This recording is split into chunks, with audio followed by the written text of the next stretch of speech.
This podcast is sponsored by nobody. Hey dudes, welcome to Splat from the Past, the only 80s themed horror sci-fi show where things can get totally radical. Now today I will be welcoming back the very talented and beautiful Julia Fulton, who was a TV actress back in the day. She's still an actress, but she was on a lot of great TV shows back in the day that we talked about last time she was on, like Cagney and Lacey, and she was on the Dave Thomas show, and she was in the John Travolta, Jamie Lee Curtis movie Perfect. And we're going to talk about this, I guess it's a semi-autobiographical memoir she wrote called The Bridal Path, which she briefed me on last time she came on 2 years ago. And it's out now, available on Amazon, and we're going to talk about that today. And she did this thing. I don't know if it's a podcast or a web series. It's called Mercury's Wake, that was out last year, and I want to find out about that. It's apparently a comedy as well, and just touch base and chat. Julia is so funny and a lot of fun and a sweet lady, and I love talking to her. And it's going to be another great conversation today.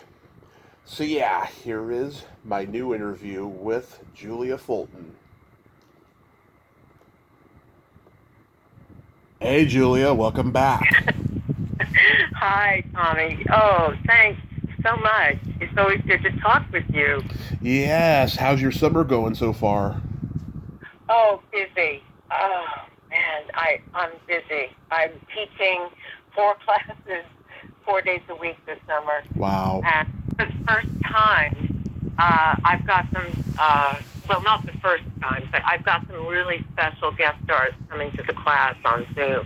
Oh, congrats. Thanks. Thank you.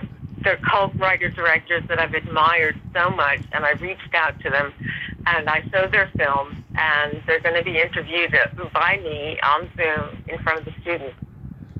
Wow. Still not doing the in-person classes? I did all, it's interesting. You have the option in the summer of doing remote or on campus, and Mm-hmm. I like remote for the summer because it means I can expand the lecture. I'm not blocked into the minutes before I show the film. The film is assigned outside the class, and I can have people come and go. I mean, it can be asynchronous, so I can I can let in the wait list, and I can have a very large class. Wow, wonderful. That is so awesome. It's fun. It is. It's fun, Tommy. Oh, yeah, I just moved to Modesto, and it's hot and muggy some days, and it's the same Bay Area weather I grew up on. But oh well. Oh. Well, you know what? If it's any consolation, down here in San Diego, it's been we've been locked in a marine layer since January. Wow. Yeah, and we're normally very sunny. And we've really been, I mean, I love the change, but it's a little monotonous. So summer's finally starting to break through, and we'll see. But I'm under the gun a little bit because I'm doing the classes, but I'm also writing a textbook for one of the classes. And I've had these writing deadlines. And I think you know what that's like. Oh, absolutely. So tell me about the bridal path, because I remember you telling me briefly about it last time. You got married and went to India, right? Yeah, it was interesting. The book spans a couple of years, and it starts with the engagement tour of India. And, everything was really exciting and romantic. I mean, we got engaged at Heathrow, so I could wear my engagement ring on the plane. And we were very, very excited to go. And everything was great. But when we ended up in the Himalayas, I got attacked by temple monkeys.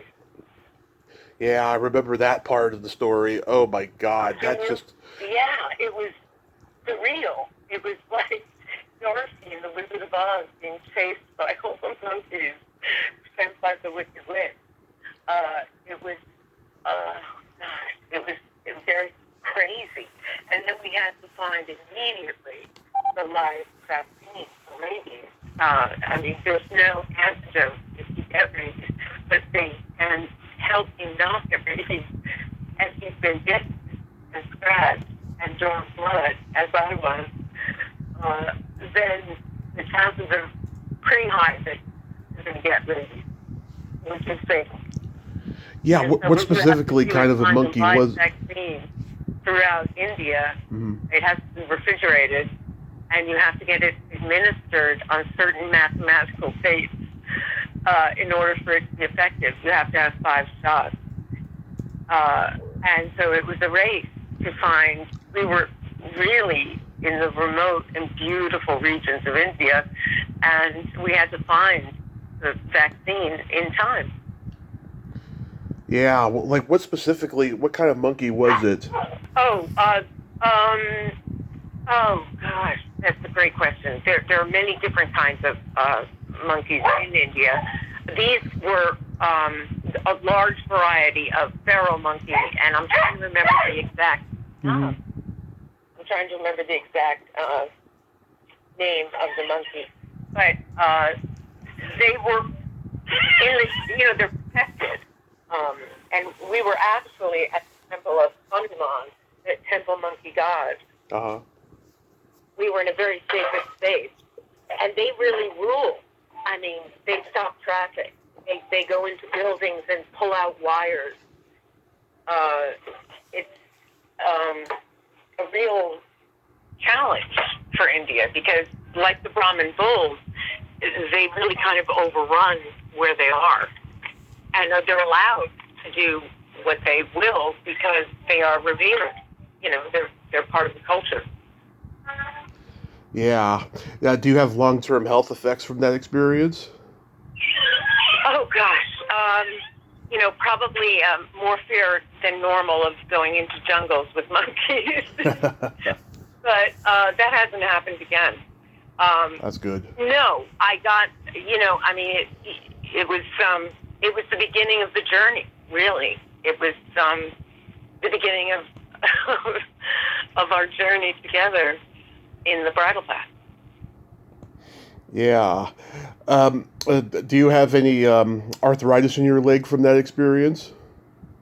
Well, it was interesting because the temple monkey wanted my hat and my glasses, Yeah. and that's what the monkey was going for. And he had a gang, and they swarmed me, basically. And he stood up, and he was as tall as I was, and his claws clawed my face, so raked my face. So it was really my head, And interestingly enough, I have a little scar right in the middle of my forehead where the bindi is for women in India. They put a red dot in the middle of their forehead. Mm-hmm. And I had this scar, going around India then that looked remotely like a bindi. Wow. I had been marked by the monkey. Oh my God.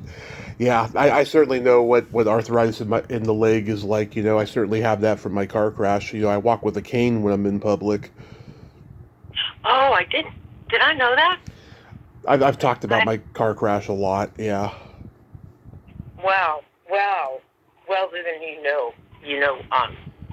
that for me was later on our honeymoon in Basque, Spain, when I had the bridal accident, path accident, and that was a stallion, an absolutely incredible horse, but he was what the French say is a méchant, because he was just bad, and we were out on the trail, very remote in the lower Pyrenees, and we were on a cliff, and he basically dropped and crushed me against the cliff. My God. Luckily, he went against the cliff and not off the cliff, because there was no protection or guardrails, obviously, or anything. God, you're lucky you didn't be Christopher Reeve. Hey, he was such a good actor. Oh, he was. He certainly was, yeah. Yeah. I remember they did a remake of Rear Window. Oh yeah. Did you see that? He was terrific. Yeah, he really was in the wheelchair at that point, and I'm sure some other great actor could have played the role, but because he was in the wheelchair, it was so authentic. It was. It was kind of, very Yeah, meta, as we say. very meta. Do you currently own any horses? Oh no, that's such a big part of your life, right? Yeah. I still love. I don't ride as much as I used to. I still ride, but I used to be absolutely avid about it. But not currently. It's something you really have to spend most of your time doing if that's what you're doing. Hmm. How long did it take to write the book? Oh gosh, I had kept really meticulous journals at the time that we were going through the engagement tour and the honeymoon and the aftermath, you could say. And I pulled a lot from those journals. But I actually wrote it while I was quite ill. I had written drafts before and then put them away and taken more from the journals or less from the journals. And I had put it away a little bit and then gotten it back. And I felt quite ill with something. And it wasn't COVID, actually. It was something called intractable migraine. And I found that rewriting the book and really putting the book together was so wonderful. It was so healing, and I could focus on it, and I wouldn't feel the pain as much. So it was really a couple of years, really. Hmm. Is it a self-published book? No, it's published by Kendall Hunt Publishers. They have a branch called Innovative Ink Solutions, and they're a terrific company. I've worked with them before, and they published it. It's available at Barnes & Noble. It's available at Amazon. It's available ebook. Yeah, and at Kendall Hunt at their website as well. Yeah, have any of your students or family read the book? That's a great question. It was just published a little bit ago, very recently, and I have a circle of friends who are readers, and they went right through it. And I have gotten responses from them. Everyone else is taking their time, and it'll be interesting to see. Reactions, because it's all true. It's a memoir. That's so cool. Yeah, I took a break from writing my memoir, and I did write my trivia book. I'm going to go back to writing my memoir, and I'm also going to write an erotica book about my past sexcapades and fantasies, and it's going to be designed for the readers to decide what's real and what's fantasy. Oh, I see. Creative nonfiction. Exactly. I wanted to give the reader a mind fuck. Well, I know you have your people waiting to read that book. Yes. Well, the memoir is the one that I really got to get started on first. I got to get back to it and redo it, make it better, and all of that. I saw that last year you did this. I don't know what it was. It was like a web series or a podcast series. It was called Mercury's Wake. Yes. Oh, yes, Tommy. It's so much fun. Oh, it's great. It's put together by a college friend of mine from Yale named Stephanie Vlahos. She's an opera singer and mentor and teacher and friend, and she's the producer and creator of this series. It's global.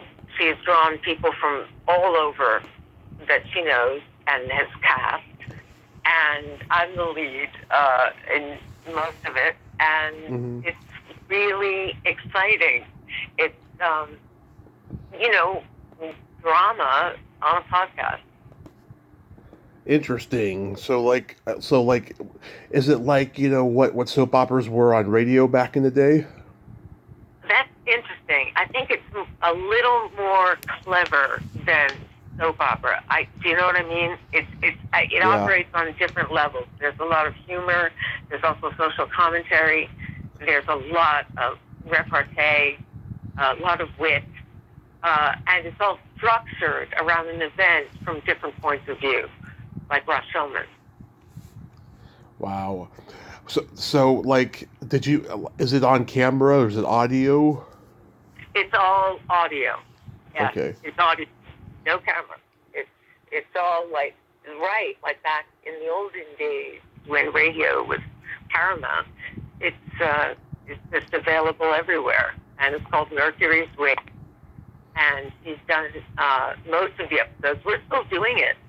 Hmm. She's got more coming. We just did the first series. It's a new season that you're currently doing. Yeah, yeah, we're going to do a new. I don't know what she's calling it or whether it's going to be kind of a uh, under the title Mercury's Way, but I'll let you know. Yeah, do you swear a lot in it? Uh, I don't. I don't. I don't. I. No, she's a really interesting, uh, intelligent, sensual, funny, a little neurotic, but very funny character. And the kind of character that just bursts into song, in the middle of a scene. Hmm. Wow, that is interesting. I never heard that before. I mean, this sounds like it's going to be something pretty revolutionary. Well, it was actually a debut to the first series last year at the Scottish Fringe Festival. They've Hmm. got they've got slots now for audio drama. They're calling it, and Audio drama. it was so that's how she's gotten all these subscribers all across the world. Wow, audio drama. That is an interesting term. Yeah, that is definitely going to be something groundbreaking in the future. Oh, I think so. I don't think we're the only ones doing it, but I'll tell you, this woman that I'm working with, Stephanie Flahos, is just really amazing. It sounds like it has a future if AI doesn't fuck it up first. Oh, right. Yeah, Yeah, I'm with the writers all the way. yeah. The writers, so, it's it's it's never robots cannot reproduce Well, it's just art. it's everything in general, not just with the writers, it's with the actors and Oh, podcasters and sure. everything. Yeah. Right? Yeah. Yeah, and like I've known about it for like 6 years from watching Joe Rogan's podcast. He brings it up like every other episode that AI is going to be the future of the world and humans are going to be replaced and all this shit. And I'm thinking to myself, I don't know. I don't know. It sounds kind of crazy that that bots are going to be taking over and stuff. But now that Justine Bateman has brought it into the public consciousness during this strike, now I can see how real it is because I thought it was just, his own stupid talk on his podcast. You know. Oh, no, it's a definite. We'll feel this shockwave for a while, and we just have to grapple with it. Yeah. I mean, in general, this has been the strangest and scariest time in our history with entertainment and the world in general. It's just, it's crazy. Something's got to give. Something does. We're living in historical times, for sure. Very, very true. I'm sure there are many books being written right now about our times. You know, it's there's a lot here to parse. It absolutely does. I realized today is 1 year since our friend Mary Mara died so tragically. Yes, I know. I'm so sorry. I'm sorry. She's missed. Yeah, I was her only podcast interview. I found out because I was looking to see if she did any others. I'm so embarrassed by what a lousy interviewer I was at the time that I talked to her in 2018. But like we had some unrecorded conversations too, and she was just so funny and so honest, and she told me some good stuff during that interview. We were going to do another one, but by the time the pandemic hit, she left social media and went to New York. And Right. then last year, when I found that out about her, I was shocked. I wasn't too surprised though. I mean, she seemed like something was up with her when I interviewed her, but I didn't know what it was. I see. I see. I see.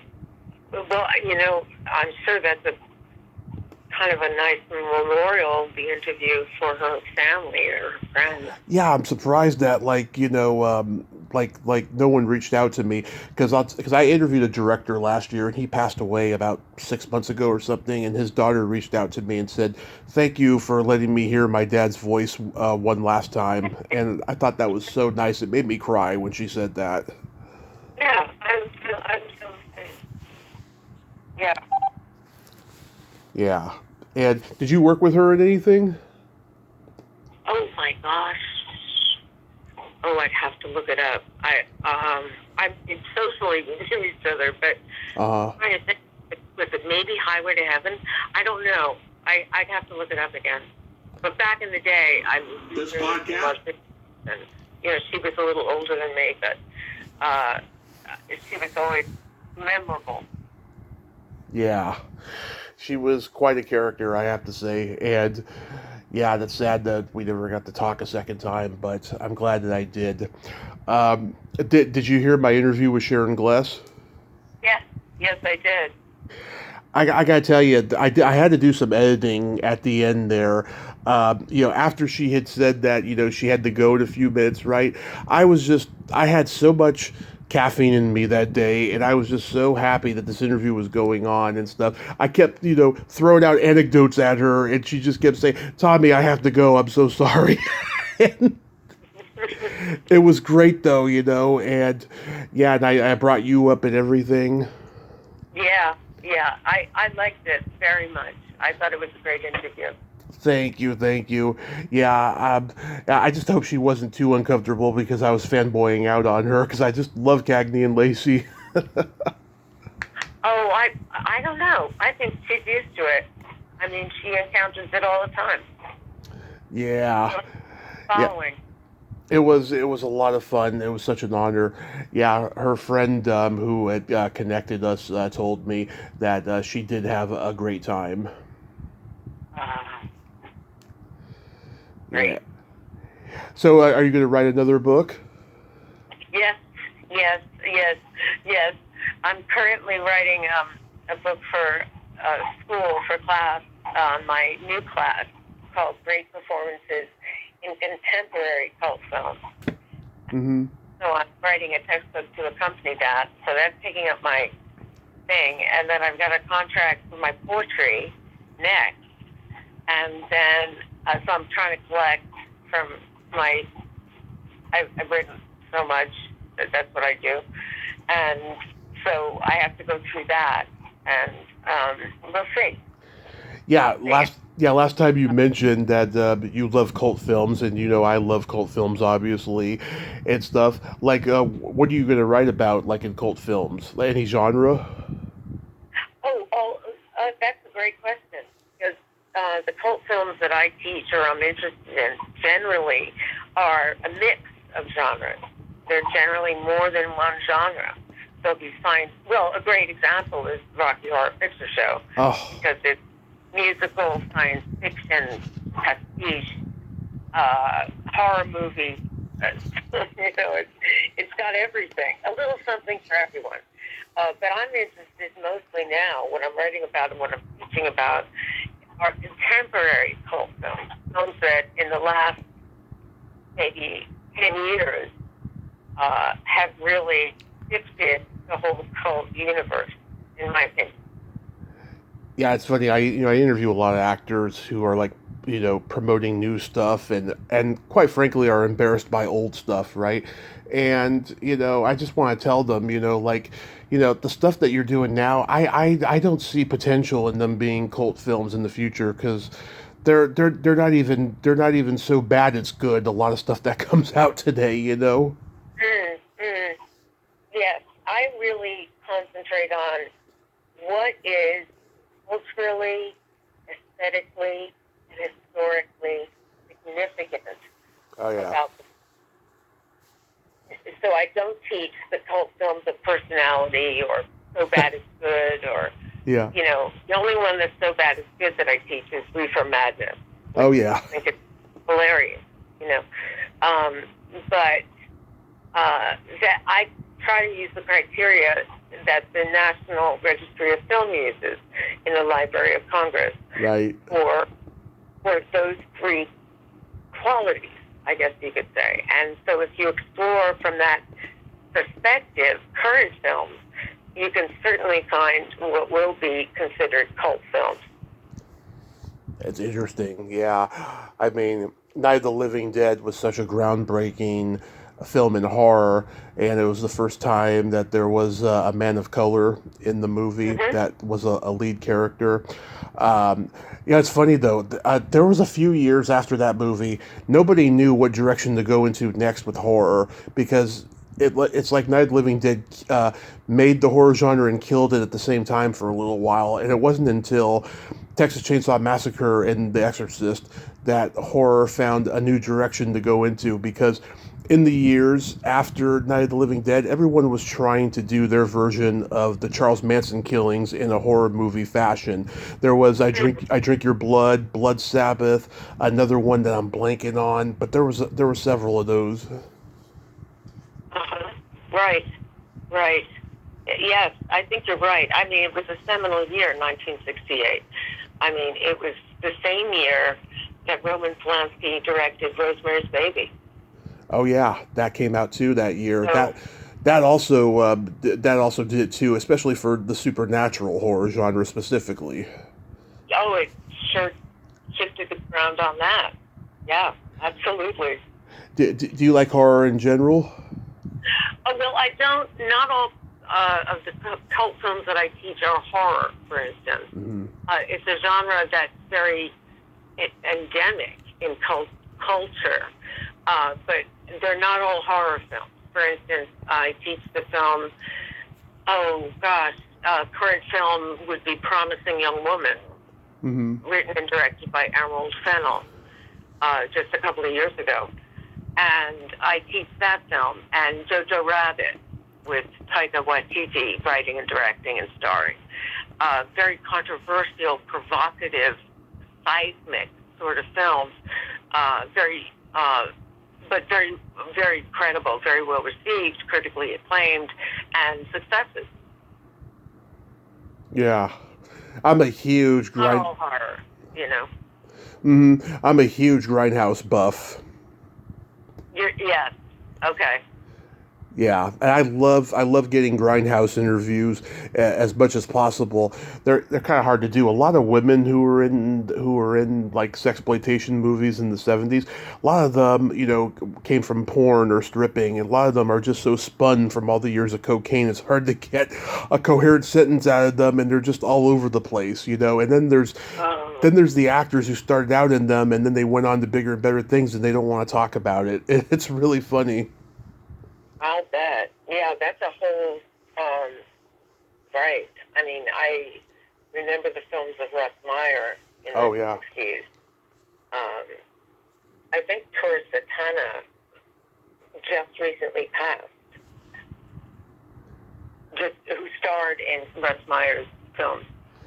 Let's see. There was Up, which I've interviewed Raven Dela Cruz. She's all over the place, and then Janet Wood, who did not want to talk about that movie. We talked about all her other movies, but not that one. She said that was a huge mistake in her career that she just doesn't like talking about. Yeah, I mean, it's very interesting how they were making low budget films in those days, but they were doing it practically the same way porn movies were being filmed in those days. They had a shoestring budget, no permits to shoot. They had to do everything hush hush because of all the realistic sex scenes that were going on in it and stuff. It was crazy in those days. Wow, you should write a book. Yeah, it's pretty crazy. Sounds like that's good for a book. I know there needs to be a documentary, but then just getting these people together and stuff would probably just take a lot. Probably. So how long have you been writing poetry for? Oh, probably 100 years. I just started as a kid at diary entries of little poems, and I just never stopped. It's my daily meditation, I guess. Yeah, I know. I sent you that poem I wrote when I was 14. Yes, I know. I know. I enjoyed it. Yes, I wrote that for a girl that lived across from me in the same apartment complex, and read it to her and her mother, and I got a little lucky with her that night. It worked. Yeah, I was 14 and she was 12 and a half at the time. Oh, I see. Well, art saves lives. Absolutely. I wish I remembered her name though. I remember her mother's name, but I just wish I remembered hers. It's been 24 years since I seen her. So do you have anything else upcoming you'd like to mention? Oh, thank you. Yeah. Well, I'll let you know about Mercury's Wake second installment. I know I'm expecting a script from Stephanie any day, really, and we'll work on it over the summer. So I'll let you know about that. And I don't know, watch for the great performances in contemporary cult film, because that's going to be fun. And then the poetry book will be after that. So Kendall Hunt, this Innovating Solutions and Kendall Hunt will be publishing the books. That's what label they'll be coming out under. But they'll be available on Amazon and Barnes & Noble and all the rest. Wonderful. I have a joke for you. Oh, good. What do you call a boy that doesn't masturbate? I have no idea. A liar. Did you make that up? No, I've heard that a few years ago, and I've been using it ever since, and it always gets a laugh. I tell you, it's all about stealing everybody's act, Absolutely. Well, Julia, thank you so much for coming back on, and I'm so glad that your classes are going so well, and you got those awesome speakers coming up. Thanks. And Yep. I hope you have a great summer, and people continue getting this book. Yes, great. I call it a romantic adventure story. It's India, France, Spain, and it's calamity in each. It's a lot of fun. Awesome. I'm gonna check it out. I'll let you know what I think of it. Love to hear from you. Thank you, Julia. You have a great day. Be safe. Thanks. You as well.